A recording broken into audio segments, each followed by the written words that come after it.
Thank you, Madam Tutu, for your kind introduction, and thank you, Madam Rajavi, for your leadership and for your very fiery speech. The Americans may think that they have handed over the responsibility for the safety of the people at Ashraf to the Iraqis, but the United States of America remains morally responsible for the safety of the people in Ashraf right now, today.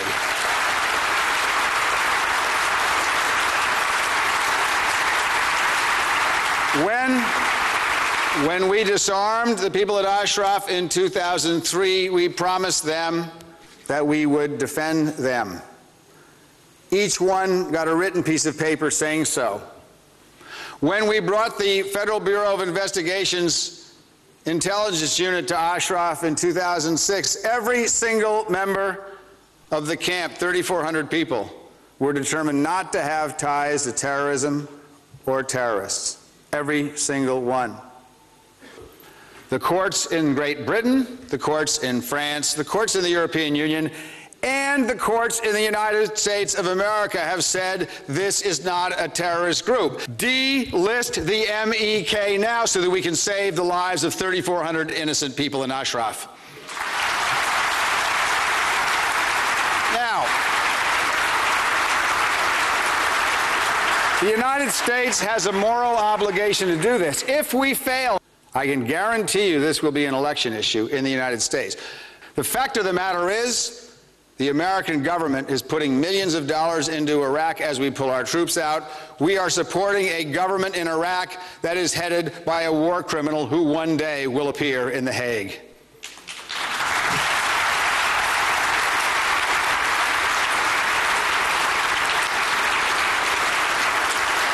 Now, the European Union has an extremely important role to play here, and I am delighted to see so many prominent European members of Parliament and leaders here today. The European Union has long been the conscience of the world as far as human rights go. Your foreign aid budget is much higher than ours. It is true that the United States does defend Europe and has in the past from outside threats, but Europe makes up for that by doing extraordinary things in the area of human rights and worldwide efforts to reduce the tremendous gap between the poorest of the poor living on less than $1 a day and those in the West.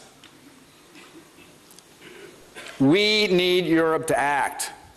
We need Europe essentially to shame the United States government in doing what they know they should do.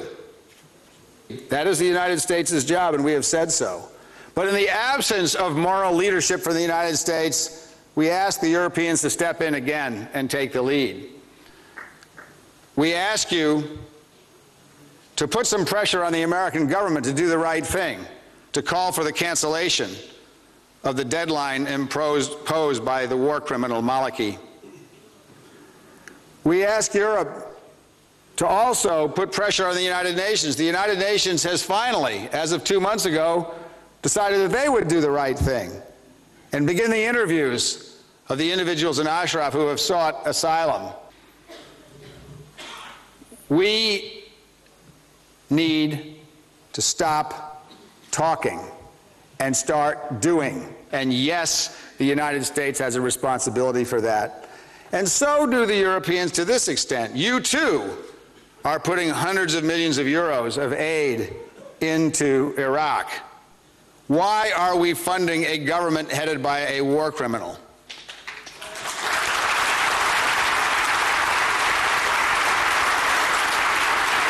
So, one, the governments of Europe and the United States need to demand that the deadline be eliminated. Two, we need to cut off aid if that's not done, all aid. Three, we need to demand that Prime Minister Maliki stop interfering with the United Nations effort to classify the people of Ashraf as refugees. And four, we need to cut off all aid if he refuses to do so. Five, we need to delist the MEK, and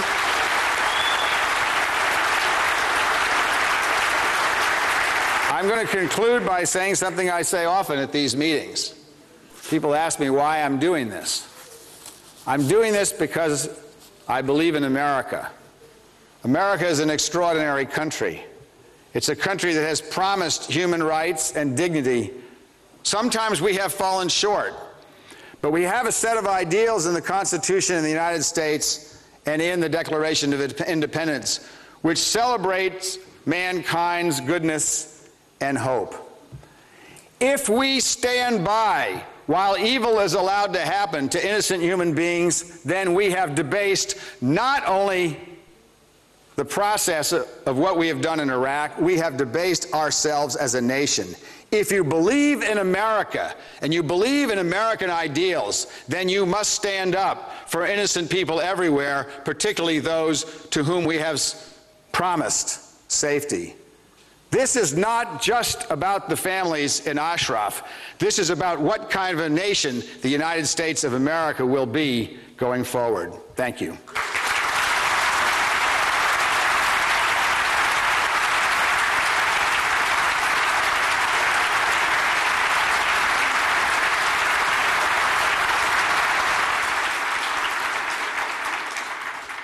Thank you for that kind introduction. Thank you, ladies and gentlemen, for being here, and thank you, Mrs. Rajavi, for calling us all together again to call attention to something that we should not have to be calling attention to, which is the plight of the people of Ashraf and the disgraceful continuation of the United States government to keep the MEK on a list on which it should never have been placed and on which it should not continue to be.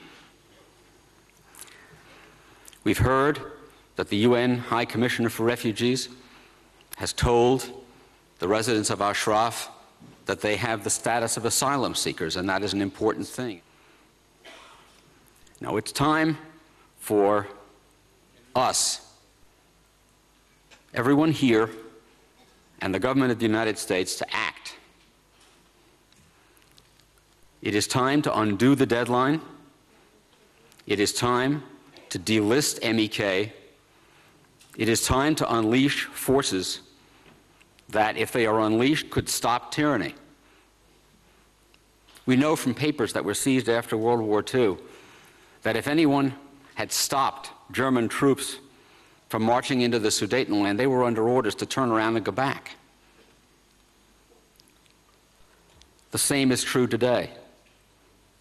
If we stand up and act in the face of tyranny and show it that we are determined, we being the United States, we being Europe, the European Union, we being free people everywhere, that we are determined to act, they cannot prevail. But if all we do is view with alarm and say that we're worried and say that we're watching, they will continue to act as they have. And so I join with Governor Ridge and Governor Dean in calling on my own government to act, delist MEK, and send a signal to the people of Ashraf